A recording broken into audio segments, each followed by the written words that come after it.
اگر کوئی چیز دین میں ثواب ہے تو ضروری ہے کہ وہ چیز فرض ہو،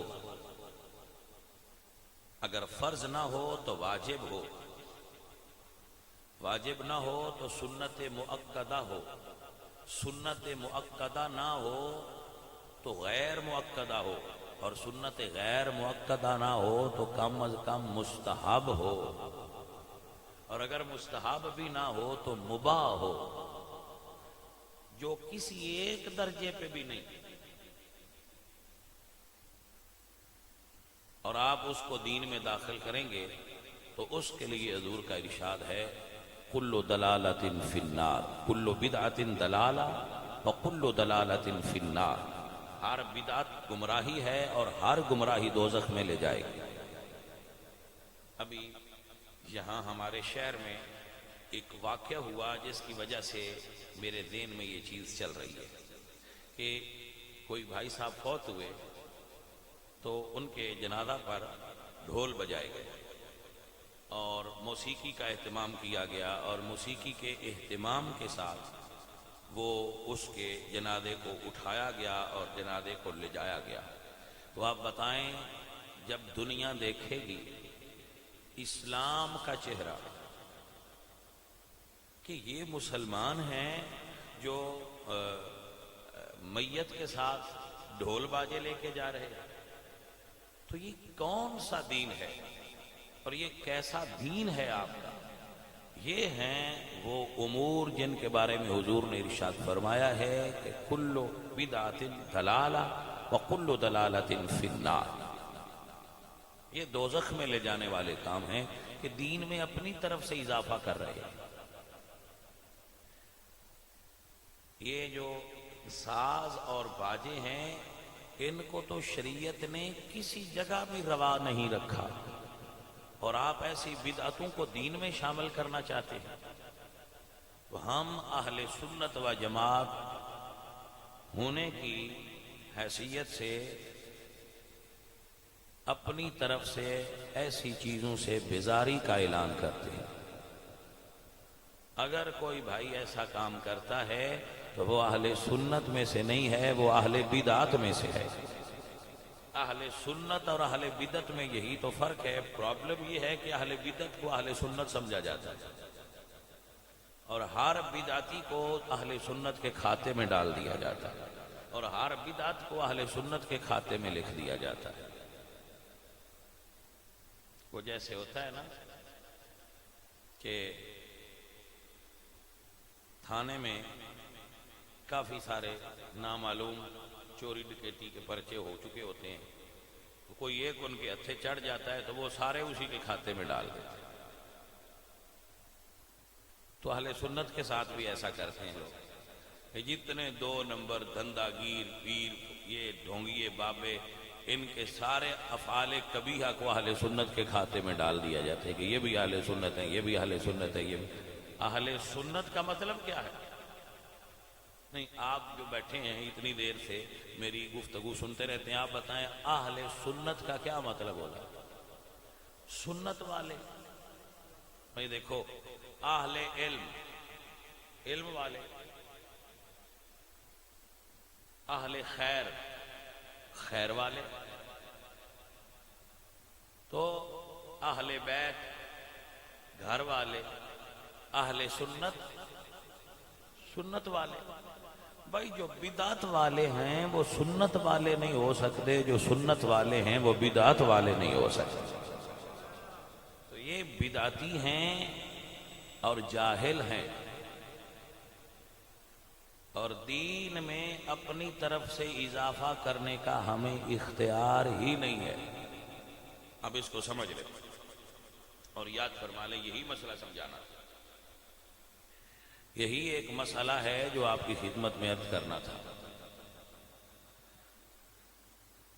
تو یہ گراؤنڈ تھی جو بنائی، اور اب مسئلہ پیش کروں گا آپ کو۔ رسول اللہ صلی اللہ علیہ وآلہ وسلم آپ کی نبوت کی جو پیریڈ ہے اعلان نبوت کا، وہ 23 سال ہے، 23 ایئرس، 23 سال۔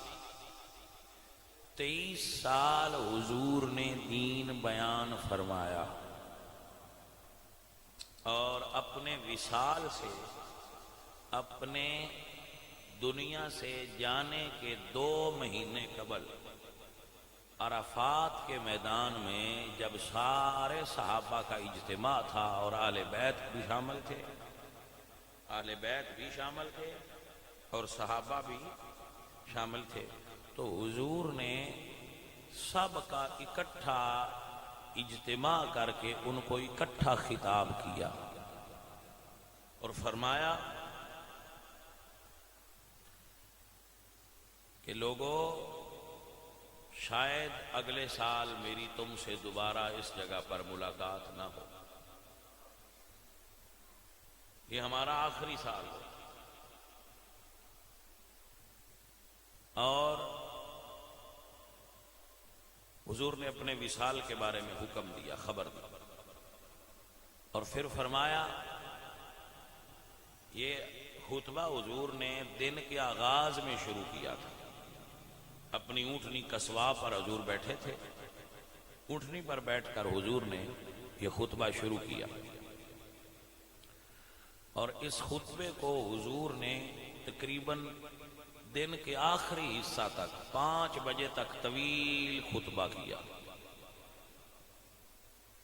یعنی حضور نے ظہر اور عصر کی نماز کو اکٹھا پڑھا، ایک اذان کے ساتھ پہلے ظہر پڑھی، پھر حضور نے تکبیر الگ سے پڑھ کر عصر کی نماز پڑھی اکٹھی، یعنی اذان ایک پڑھی اور 2 تکبیرات کے ساتھ ظہر اور عصر کی نماز کو اکٹھے ادا فرمایا، اور اتنا طویل خطبہ آپ نے امت کو دیا اور پورے دین کا خلاصہ بیان کیا، اور جب خلاصہ بیان کر لیا تو اب یہ ہے وہ مقام جو آپ کو سمجھانا تھا، تو آپ نے فرمایا، انتم تسألون انی فماذا انتم قائلون، تم سے میرے بارے میں عن قریب پوچھا جائے گا تو تم اللہ کی بارگاہ میں میرے بارے میں کیا جواب دو گے کہ میں نے دین پہنچا دیا یا نہیں؟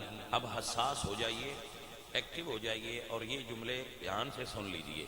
تو تمام جو لوگ وہاں مولا علی، حضرت ابوبکر و دیگر صحابہ موجود تھے، انہوں نے آگے سے کہا، قالوا نشہد، ہم گواہی دیتے ہیں، انک قد ادیت الامانہ، اللہ نے جو آپ کو دین کی امانت دی تھی وہ آپ نے ہم تک پہنچا دی، وبلغت الرسالہ، اور آپ نے رسالت کو، پیغام کو پہنچا دیا، ونصحت الامہ، اور امت کی خیر خواہی کی، بات امت تک پہنچا دی۔ تو اب آپ کے لیے یہ بات سمجھنی ضروری ہے کہ جو دین اللہ نے اپنے نبی کو دیا تھا، نبی پاک نے وہ دین امت کو دے دیا۔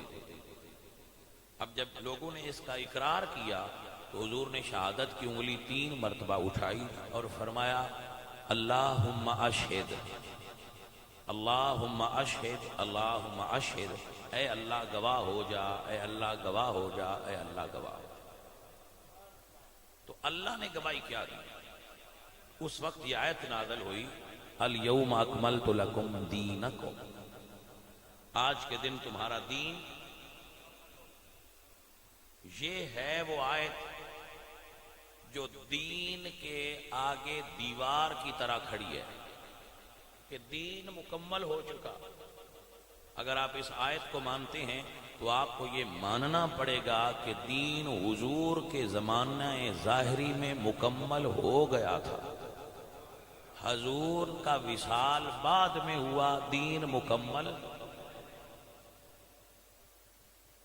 تو اب آپ بتائیں، جو دین حضور مکمل فرما گئے تھے، ہمیں اس دین پر رہنا چاہیے یا اب نئی بدعتیں ایجاد کر کے دین میں داخل کرنی چاہیے؟ یہ جو لوگ ایسی بدعات کو ایجاد کر کے دین میں داخل کر رہے ہیں، جیسے یہ آپ نے یہ انسیڈنٹ ہوا، آپ نے دیکھا وہ کہ جنازے کے ساتھ لوگ ڈھول تاشے لے کر جا رہے تھے، تو کیا یہ چیزیں اس وقت کے دین میں تھی؟ سادہ سی بات ہے بھائی کہ حضور دین نامکمل چھوڑ کر گئے تو یہ حضور پر حرف آئے گا کہ آئے تو دین بتانے کے لیے تھے، لیکن کچھ رہتا تھا جو بعد میں مولوی مکمل فرما رہے ہیں اور پیر مکمل فرما رہے ہیں اور فتنہ پرور لوگ وہ دین مکمل فرما رہے ہیں۔ دین حضور نے مکمل کیا تھا۔ نیچے بیٹھ جائیں گے بھائی صاحب، آپ یہ دھیان رکھا کریں کہ جو پیچھے سے آگے آنے کی کوشش فرمائیں انہیں وہاں بٹھایا کریں۔ اگر آگے بیٹھنے کا شوق ہو تو پہلے آنا چاہیے۔ لوگوں کی گردنیں پھلانگنا منع ہے جمعہ والے دن۔ کسی بھی دن جب لوگ مسجد میں بیٹھے ہوں تو ان کی گردنیں پھلانگ کر آگے آنا شریعت میں منع ہے۔ تو بھائی یہ بارڈر لائن ہے، ہم جاتے ہیں نا واگا، تو وہاں ایک بارڈر لائن ہوتی ہے کہ بھائی یہ پاکستان ہے، اس سے آگے انڈیا ہے، تو یہ آیت دین کا بارڈر لائن ہے۔ الیوم اکملت لکم دینکم، آج کے دن تمہارا دین مکمل ہو گیا۔ لوگوں نے تسلیم کر لیا کہ ہم تک دین پہنچ گیا، حضور نے دین پہنچا دیا، امت نے تسلیم کر لیا کہ دین پہنچ چکا، اور اللہ نے مہر لگا دی کہ آج کے دن تمہارا دین اکملت لکم دینکم۔ یہ جو لفظ ہے نا اکملت لکم دینکم، یہ ہے کہ دین کی تکمیل ہو گئی۔ بابا جی آپ بیٹھ جائیں، آپ بیٹھ جائیں میری جان، آپ کا آنا اور آپ کا بیٹھنا کمال ہے ہمارے لیے۔ اللہ آپ کو جزائے خیر عطا فرمائے، برکتیں نصیب ہوں آپ کو۔ یہ جو آپ پیسے دینے کے لیے اٹھتی ہیں یہ اپنے پاس رکھا کریں، آپ کو برکتیں نصیب ہوں۔ جب جمعہ پڑھا جائے تو جس نے دینے ہوں دے لیا، منع نہیں ہے، لیکن یہاں آ کر لوگوں کی گردنیں پھلانگنے کا مسئلہ ابھی آپ کو عرض کیا ہے۔ یہ اکثر لوگ اٹھتے ہیں اور جی میں آپ کو پیسے دینے آیا ہوں، ایسے پیسے کی ضرورت نہیں ہوتی۔ جمعہ کا خطبہ ہو رہا ہے، یہاں بزنس نہ کیا کریں۔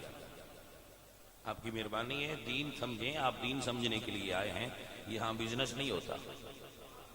جب جمعہ پڑھ لے تو آپ ہدیہ دینا چاہیں تو بسم اللہ دے لیں، آپ کی مرضی ہے، نہ دینا چاہیں تو پابندی تو ہے کوئی نہیں۔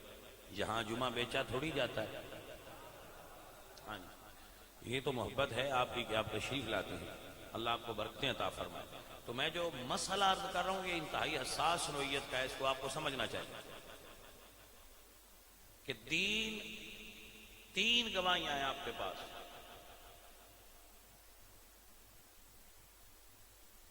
حضور فرماتے ہیں میں نے دے دیا، صحابہ کہتے ہیں، اہل بیت کہتے ہیں ہم نے لے لیا، اور اللہ فرماتا ہے میں راضی ہو گیا۔ وَرَضِيتُ لَكُمُ الْإِسْلَامَ دِينًا، میں دین کے اس ابلاغ پر راضی ہو گیا۔ تو یہ ہے کہ اللہ نے دین، حضور نے دین مکمل کیا، اللہ نے اس پر مہر لگا دی کہ مکمل ہو گیا۔ اب نئی چیز اس میں داخل کرنے کے بارے میں حضور نے ارشاد فرمایا کل بدعت ضلالہ وکل ضلالۃ فی النار، کہ اب اگر کوئی نئی چیز بنائے گا دین کے نام پر تو وہ بدعت ہے، اور ہر بدعت گمراہی ہے، اور ہر گمراہی دوزخ میں لے جانے والی ہے۔ یہ بات ہے آپ کو یاد رکھنی چاہیے۔ یہ حدیث آپ نے بابیوں کے کھاتے میں ڈال دی ہوئی ہے۔ یہ بابی کہتے ہیں بدعت کے بارے میں رسول اللہ کی حدیث ہے، بابیوں کے کھاتے میں تو نہ ڈالیں۔ حضور کا دین بیان کرنے سے کوئی وابی سنی نہیں ہوتا۔ سب نے اپنے اپنے بابے بنائے ہوئے ہیں اور ان کی پیروی کرنے سے وابی اور سنی بنے ہوئے ہیں۔ یہ سب نے اپنے اپنے بابے بنائے ہوئے ہیں۔ بابی کہتا ہے جو میرا بابا تشریح کر گیا ہے دین کی میں اس کو مانتا ہوں، توجہ ہے کہ نا؟ اور سنی لوگ یہ جو کہتے ہیں، یہ کہتے ہیں ہمارے بابے نے چونکہ کہہ دیا ہے کہ جنازے کے ساتھ ڈھول بجا لیں، تو اب کوئی مولوی لگا پھرے ہم یہی کریں گے۔ اب مولوی کہے فلاں کہے اب ہم یہی کریں گے کیونکہ ہمارے بابے نے کہا ہے کہ ڈھول بجاؤ۔ تو اس کا مطلب ہوا دین آپ کے بابوں کی تشریح کا محتاج ہے۔ اس کا مطلب ہوا کہ آپ کے بابے دین میں نئی چیزیں داخل کر سکتے ہیں۔ بھائی صاحب، بابے معصوم نہیں ہوتے۔ کوئی بھی بابا اگر دین کی تشریح میں غلطی کرے تو وہ تشریح چھوڑ دے۔ دین کا اصل مرکز حضور کی ذات ہے۔ انک لتہدی الی صراط مستقیم، حضور صراط مستقیم کی طرف ہدایت عطا فرماتے ہیں۔ اب اگر آپ ناراض نہ ہوں تو یہاں ایک جملہ میں بولا کرتا ہوں، آج پھر بول دیتا ہوں۔ آپ بتائیں جب حضور نے دین مکمل کیا تھا تو آل بھی موجود تھی؟ جب دین مکمل ہونے کا اعلان ہوا تھا نا کہ آج کا دن دین مکمل ہو گیا مکہ شریف میں، اور حضور نے خطبہ دیا تھا تو ارشاد فرمایا تھا کہ دین مکمل ہو گیا، تو اس وقت مولا علی بھی موجود تھے، ابو بکر بھی موجود تھے، حضور کی بیویاں موجود تھیں، سیدہ فاطمہ موجود تھی، حسن حسین موجود تھے، تمام آل اور اصحاب اکٹھے تھے، بنو ہاشم سارے موجود تھے، 1.25 لاکھ اجتماع تھا، 1.25 لاکھ، حضور کی تمام ازواج بھی موجود تھی۔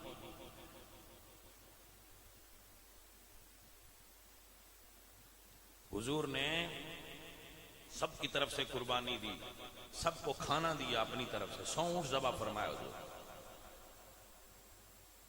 اور اپنی بیویوں کی طرف سے گائے کی قربانی الگ سے دی۔ یہ آخری اجتماع تھا، اور حضور نے تقریر سے پہلے فرمایا تھا ہم اگلے سال نہیں ملیں گے، یہ آخری اجتماع تھا۔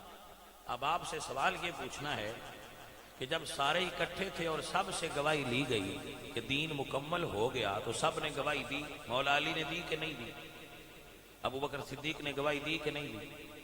اب یہ سوال یہ ہے کہ حضور نے علی کو اور کلمہ پڑھایا تھا اور ابو بکر کو اور کلمہ پڑھایا تھا یا ایک ہی پڑھایا تھا؟ تو یہ ہم نے دو کیوں بنائے ہوئے؟ سوال بنتا ہے کہ نہیں بنتا؟ یعنی یہ تو پھر حضور کی ذات پر سوال آئے گا کہ حضور نے گھر والوں کو لمبی اذان دی اور مریدوں کو چھوٹی اذان دے گئے، یعنی حضور کے گھر والوں کی اذان لمبی تھی اور جو مرید تھے ان کی اذان چھوٹی تھی باقی امت کی، اور گھر والوں کو کلمہ لمبا پڑھایا اور باہر والوں کو چھوٹا پڑھایا۔ تو یا تو یہ ماننا پڑے گا، اگر ایسا نہیں ہے تو پھر یہ ماننا پڑے گا کہ حضور نے تو ایک ہی دیا تھا، یہ گڑبڑ بعد میں ہوئی ہے۔ آپ کو سمجھ آئی کہ نہ؟ اس کا مطلب ہے کہ یہ گڑبڑ بعد میں ہوئی ہے، حضور کے زمانے میں یہ گڑبڑ نہیں ہوئی۔ حضور نے تو ایک ہی دیا تھا، نبوت کا تقاضا ہی یہ ہے کہ نبی ایک ہی دین دے۔ ٹھیک ہے؟ اب یہ سوال ہے کہ یزید نے دین میں گڑبڑ کی، حسین کھڑے ہو گئے کہ بھائی ہم گڑبڑ نہیں کرنے دیں گے۔ تو سوال یہ ہے کہ اگر آپ کہیں کہ صحابہ نے یہ چھوٹا کیا تھا کلمہ اور اذان بھی چھوٹی کی تھی تو علی پاک تو مدینے میں ہی تھی، بولے کیوں نہیں کہ ہمارے ہوتی ہے دین میں گڑبڑ کیسے ہو سکتی؟ آپ کو اس پر تھوڑی تشریح دیتا ہوں کہ جب رسول اللہ کا وصال ہو گیا اس کے 2 ماہ بعد تو لوگوں نے کہا کہ ہم زکوٰۃ نہیں دیں گے، زکوٰۃ نہیں دیں گے، باقی دین کو مانتے ہیں، زکوٰۃ ہمیں ٹیکس لگتا ہے یہ ہم نہیں دیں گے۔ تو یہ دین میں تبدیلی تھی۔ وہ لوگ مدینے آئے جو زکوٰۃ نہیں دینا چاہتے تھے، وہ مدینے آئے تو ان کو مسجد کے باہر ٹھہرایا گیا۔ پہلے ان سے حضرت عمر نے ملاقات کی کہ آپ کیا چاہتے ہیں؟ انہوں نے کہا کہ ہم دین پر عمل کرتے ہیں، کیونکہ سارا عرب دین سے ہٹ گیا ہے، مرتد ہو گئے، جو نئے نئے داخل ہوئے تھے نا وہ دین سے ہٹ گئے، مرتد ہو گئے، تو ہم آپ کا ساتھ دیں گے مدینہ والوں کا اور صحابہ حضور کے جو ہے ان کا، مگر ہماری شرط ہے کہ ہم سے زکوٰۃ نہ لی جائے۔ حضرت عمر ان کے قائل ہوئے، ان کی رائے کے، یہ ٹھیک کہتے ہیں۔ تو مسجد میں جب ان کو بلایا گیا ابو بکر کے سامنے، مولا علی بھی موجود تھے، باقی سارے بھی موجود تھے، چلیں آپ سن لیں۔ اگر آپ کہتے ہیں کہ مولا علی نہیں تھے ٹھیک ہے، مگر مسجد میں اجلاس ہوا تو آپ نے پوچھا یہاں آپ کیا کہتے ہو؟ وہ کہنے لگے کہ ہم یہ زکوٰۃ نہیں دیتے۔ عرب میں اس وقت یہ تاریخ کا جملہ ہے کہ اسلام اس وقت ایسی حالت میں ہے جیسے صحرا میں بھیگی ہوئی بکری ہوتی ہے، اکیلی۔ اسلام مدینے میں اس حالت میں اس وقت موجود ہے جیسے صحرا میں اکیلی بھیگی ہوئی بکری ہوتی ہے۔ تو ہم زکوٰۃ کیوں دے دیں؟ ہم نہیں دیں گے، تمہاری حالت پتلی ہے، کمزور ہو تو آپ نے رائے لی لوگوں سے۔ حضرت عمر نے بھی ان کے حق میں رائے دی کہ ابھی کچھ وقت حکمت کا تقاضا ہے کہ ان سے زکوٰۃ نہ لیں، جب دین طاقتور ہو جائے گا تو ان سے دوبارہ زکوٰۃ لے لی جائے گی، تھوڑا سا دین میں چینجنگ لے آتے ہیں۔ یہ رائے ہے نا۔ تو حضرت ابو بکر صدیق جو بظاہر کمزور جسم کے مالک تھے، حضرت ابو عمر کی طرف دیکھا اور کہا یا عمر انت جبار فی الجاہلیہ وخوار فی الاسلام، اے عمر تو جاہلیت کے دور میں تو بڑا تکڑا تھا، ایمان لا کر اتنا کمزور کیوں ہو گیا ہے؟ مجھے اس اللہ کی قسم ہے جس کے قبضے میں ابو بکر کی جان ہے، جو حضور کے دور میں ایک رسی بھی زکوٰۃ کی دیتا تھا، اگر نہیں دے گا تو ابو بکر اس سے لڑے گا۔ اب آپ مجھے بتائیں کہ ابو بکر تو ایک رسی نہ دینے والے کے ساتھ بھی لڑتا ہے کہ یہ دین میں تبدیلی ہے۔ حضرت ابو بکر فرماتے ہیں، یہ جملہ ہے ابو بکر کا کہ حضور کا دین بدل جائے اور ہم زندہ ہوں، یہ کیسے ہو سکتا ہے؟ آپ سمجھیں کیا کہتے ہیں ابو بکر کہ حضور کا دین بدل جائے اور ہم زندہ ہوں، یہ کیسے ہو سکتا ہے؟ آپ بتائیں، اگر ابو بکر کے اندر یہ جذبہ ہے تو علی کے جذبے کا کیا عالم ہوگا؟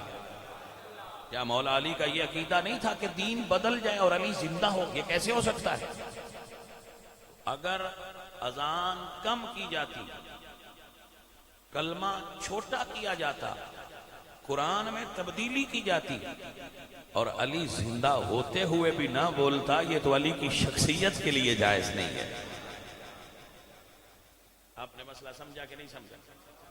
جی آپ سمجھیں اور اس کو یاد کر لیں میرے بھائی، دین میں تبدیلی نہ علی کے دور میں ہوئی ہے نہ حضور کے صحابہ کے دور میں ہوئی ہے۔ مرشد علی اور صحابہ کرام دین کی حفاظت کرنے والے تھے، انہوں نے دین میں تبدیلی نہیں ہونے دی۔ یہ بدعتیں بعد میں ایجاد ہوئیں، یہ فرقے بعد میں بنائے گئے اور دین میں داخل کیے گئے۔ یہی تو حضور نے تنبیہ کی تھی کہ کل بدعت دلالہ وکل دلالۃ فی النار، ہر نیا کام جو دین کے نام پر دین میں داخل کیا جائے گا وہ بدعت ہے اور ہر بدعت گمراہی ہے۔ آپ کو سمجھ آئی کہ نہیں آئی؟ اب آپ اگر ناراض نہ ہوں، ناراض نہیں ہونا، یہ لوگ ناراض ہو جاتے ہیں کہ یہ مولوی لوگ کیسی باتیں کرتے ہیں، اب ناراض نہ ہونا۔ یہ جو لڑکے اور لڑکیوں کی اکٹھی تعلیم ہے، ایک جگہ پڑھنا، یہ بھی انہی امور میں سے ہے جن کو دین نے منع فرمایا ہے کہ لڑکے اور لڑکیوں کا اکٹھا پڑھنا۔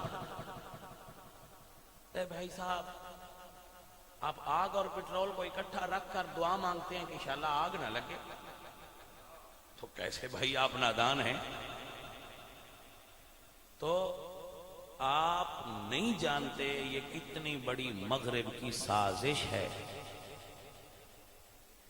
وہ کہتے ہیں ان سے کلمہ چھیننے کی ضرورت نہیں، ایمان چھین لو، حیا چھین لو۔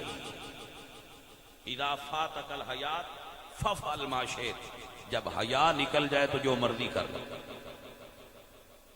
اور مغرب کی تعلیم، مخلوط نظام تعلیم حیا نہیں رہنے دیتے۔ اس کا اثر آپ اکثر دیکھتے رہتے ہیں میڈیا پر، اور یہ آپ دیکھتے رہتے ہیں کہ یہ جو مخلوط نظام تعلیم ہے اس کے اثرات کیا ہوتے ہیں۔ بھائی، وہ باپ نادان ہے جو اپنی بیٹیوں کو بھیڑیوں کے غول میں بھیجتا ہے۔ اور پھر دعا مانگتا ہے کہ یہ ٹھیک سلامت واپس آ جائے. بندہ فقیر یہ سمجھتا ہے. میں آپ کے سامنے یہ بات دہرا رہا ہوں کہ خواتین کی تعلیم ہے، وہ دین تعلیم کا مخالف کیسے ہو سکتا ہے جس دین کا پہلا لفظ ہی یہ نازل ہوا تھا، اقرا، پڑھیے. تو کیا وہ دین تعلیم کا مخالف ہو سکتا ہے؟ دین تعلیم کا مخالف نہیں ہے. دین پردے کا حکم دیتا ہے. پردے کے اندر کوئی تعلیم ممکن ہے تو کیجئے، پڑھائیے اور پڑھیے، لیکن اس کے جو عواقب اور اس کے جو نتائج برآمد ہوتے ہیں بسا اوقات وہ بہت خطرناک ہوتے ہیں اور اس کا نتیجہ بھگتنا پڑتا ہے. آپ کو سمجھ آئی کہ نہیں؟ اللہ آپ کو برکتیں عطا فرمائے. تو یہ آپ ناراض مت ہونا، یہ اتنا سا ہمارا حق بنتا ہے کہ اگلے جہان ہم نہ پکڑے جائیں کہ تم بتاتے کیوں نہیں تھے. اے مولوی، تو منہ میں گگنیاں ڈال کے بیٹھتا تھا ممبر پر اور حق نہیں بولتا تھا. تو بھائی ہم نہ پکڑے جائیں، ہمیں بولنے دو. آپ نے پھر جیسے کرنا ہے آپ نے ویسے کرنا ہے، ہمیں بولنے دو کہ یہ دین میں جائز نہیں ہے. آپ اس کا خیال رکھا. تو یہ بھی بدعت ہے، دین میں نئی چیز داخل کرنا ہے، کیونکہ رسول اللہ سرکار نے اس کی تعلیم نہیں فرمائی. یہ جو بدعات کا ایک سیلاب آیا ہوا ہے، ایسے دور میں علماء کی یہ ذمہ داری ہے کہ وہ منبر سے حق کو بیان کریں اور لا یخافون لومۃ لائم، کسی ملامت کی پرواہ کیے بغیر دین حق کا ابلاغ کریں. کہ مخلوط نظام تعلیم مغرب کی وہ سازش ہے جو امت مسلمہ کے نوجوانوں کے اندر سے حیا ختم کر رہی ہے. اس سے ہوشیار ہو جائیں. اور دوسری چیز کہ دین میں جو نئی چیزیں لوگ داخل کرتے ہیں، بدعات کو فروغ دیتے ہیں، آپ پر یہ ذمہ داری ہے کہ اگر آپ کسی جگہ پر ہیں تو حضور کا دین آپ کو 3 کاموں میں سے ایک کام کا حکم دیتا ہے، وہ آپ کو کرنا پڑے گا. اب جو لوگ جنازے پر تھے ان کی ذمہ داری شرعی کیا تھی؟ آج کے دن سن لیں تاکہ اگر آپ کو دوبارہ ایسا کوئی موقع ملے تو آپ اپنی ذمہ داری سے آگاہ ہو کہ یہ ہماری ذمہ داری ہے. نمبر 1، حضور فرماتے ہیں من رآ منکم منکرا فلیغیر بیدہ، جب تم میں سے کوئی ایسی برائی کو دیکھے تو ہاتھ سے روک دے. لے جاؤ یہ باجے بوجے، یہ رسول اللہ کے دین میں نہیں ہے، لے جاؤ. ہم نے تو آج تک نہیں سنا کبھی جنازہ، روز ہی کوئی نہ کوئی فوتگی ہوتی ہے، شہر ہے بڑا سارا، تو ہم نے تو یہ نہیں دیکھا. تم کہاں سے اٹھا لائے ہو؟ لے جاؤ اسے. تو پہلی ڈیوٹی یہ تھی کہ ہاتھ سے روکتے. اگر آپ نے دیکھ لیا تھا کہ ہاتھ سے روکیں تو ہمارے اندر یہ طاقت نہیں ہے، تو حضور فرماتے ہیں فَإِن لَمْ يَسْتَطِعْ فَبِلِسَانِهِ، اگر وہ ہاتھ سے نہیں روک سکتا تو اس کی یہ ڈیوٹی تھی کہ اپنی زبان سے کہتا کہ غلط کر رہے ہو، نہ کرو. صدیق اکبر کی سنت تو ادا کرتے کہ ہمارے ہوتے ہوئے دین میں تبدیلی ہو جائے اور ہم زندہ ہوں، یہ کیسے ہو سکتا ہے؟ تو آپ زبان سے روکتے کہ یہ غلط کر رہے ہیں، آپ ایسا نہ کریں. اور اگر آپ یہ بھی نہیں کر سکتے تھے فَإِن لَمْ يَسْتَطِعْ فَبِقَلْبِهِ، وہ کم از کم دل میں اس کو برا تو جانتے کہ یہ غلط کر رہے ہیں. اگر آپ برا جانتے تو آپ کی یہ ذمہ داری شرعی تھی کہ آپ اس جنازے سے ہٹ جاتے کہ ہم ایسا جنازہ نہیں پڑھیں گے جس کے ساتھ رسول اللہ صلی اللہ علیہ وآلہ وسلم کی شریعت کا مذاق اڑایا جا رہا. اور جو لوگ یہ 3 میں سے ایک کام بھی نہ کر سکے اور وہاں جا کر اس پر چلتے رہے، ان کو کم از کم اس کبھی حرکت سے توبہ کرنی چاہیے. اور جو لوگ یہ کام کرنے والے تھے ان سب پر توبہ لازم ہے، وہ توبہ کریں اور آئندہ ایسی چیزوں سے بچنے کی پکی توبہ کر کے یہ کریں. وگرنہ نبی صلی اللہ علیہ وآلہ وسلم اور اللہ کی آپ پر ناراضگی ہو.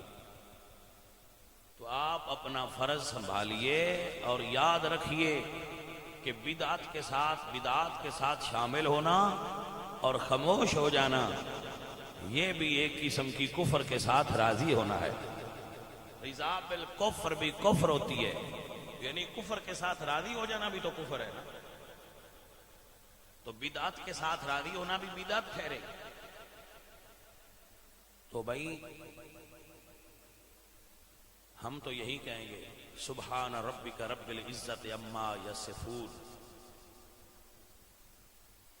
اے لوگو، ہم اللہ کی ویسے حمد کرتے ہیں جیسے اس کی عزت ہے اور جس کی شان کے وہ لائق ہے، اور ایسی چیزوں سے ہم بری ہیں جو یہ لوگ ایسے عمل کرتے ہیں، ایسے افعال قبیحہ کے مرتکب ہوتے ہیں، ہمارا ان کے ساتھ کوئی تعلق نہیں ہے. لہذا آپ کی سب بھائیوں کی یہ شرعی ذمہ داری ہے کہ جب بھی کوئی کام خود کریں یا کوئی ہوتا ہوا دیکھیں تو کسی عالم سے رہنمائی لیا کریں کہ یہ کام بدعت تو نہیں ہے. اگر وہ کام بدعت ہے تو آپ کو اس سے رکنا چاہیے خود بھی، اور اگر روک سکتے ہیں تو دوسروں کو بھی روکیں. نہیں روک سکتے تو زبان سے برا کہیں، زبان سے نہیں کہہ سکتے تو کم از کم واک آؤٹ ضرور کریں. وما علینا الا البلاغ.